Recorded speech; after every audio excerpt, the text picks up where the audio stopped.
মান্দারিয়া খালের পাড় ঘেঁষে মাটি কেটে নিচ্ছে দিনে দুপুরে। আর এই ঘটনার পরে কিন্তু এলাকায় চাঞ্চল্য ছড়াচ্ছে, কারণ যদি কোনোভাবে এই বাঁধের অংশ ভেঙে যায় সেক্ষেত্রে কিন্তু বন্যার সময় জল আমতা শহরে বেশ কিছু এলাকায় প্রবেশ করতে পারে। কিন্তু কেন এইভাবে মাটি কাটা হচ্ছে?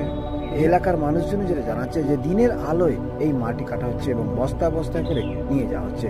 কি উদ্দেশ্যে বা কারা কাটছে কোনো কিছু জানছে না, অথচ সকলের সামনে এই কাজ চলছে। তারপর 3 চাকা গাড়িতে করে সেই মাটি বস্তায় করে নিয়ে যাওয়া হচ্ছে। এমন ঘটনায় এলাকার মধ্যে চাঞ্চল্য ছড়াচ্ছে। আমতার মান্দারিয়া খালের পূর্ব পারে দামোদর নদের সংযোগস্থলের কাছে বাঁধের রাস্তার গায়ে চলছে মাটি কাটা। সমস্তটা যে নিয়ম মাফিক হচ্ছে না তা স্থানীয়দের মধ্যেও কানাঘুষো শুরু হয়েছে। অনেকে এমনটাও বলছে খালের বাঁধের গায়ের মাটি কেটে নেওয়ার ফলে খালের বাঁধকেই দুর্বল করে দিচ্ছে। বর্ষার সময় দামোদর এবং মান্দারিয়া খাল প্রায় উপচে পড়ে জল, তখন যে এই বাঁধ সেই জল আটকাতে পারবে তা নিয়ে সংশয় প্রকাশ করছে না কেউ কেউ, যদিও এই প্রসঙ্গে কেউ মুখ খুলতে চাইছেন না।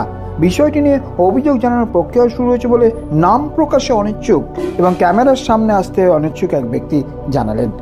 তবে বিষয়টি নিয়ে ইতিমধ্যেই এলাকাবাসীর মধ্যে চাঞ্চল্য চলছে। কল্যাণ অধিকারী ও ব্যুরো রিপোর্ট, আমতা 24/7।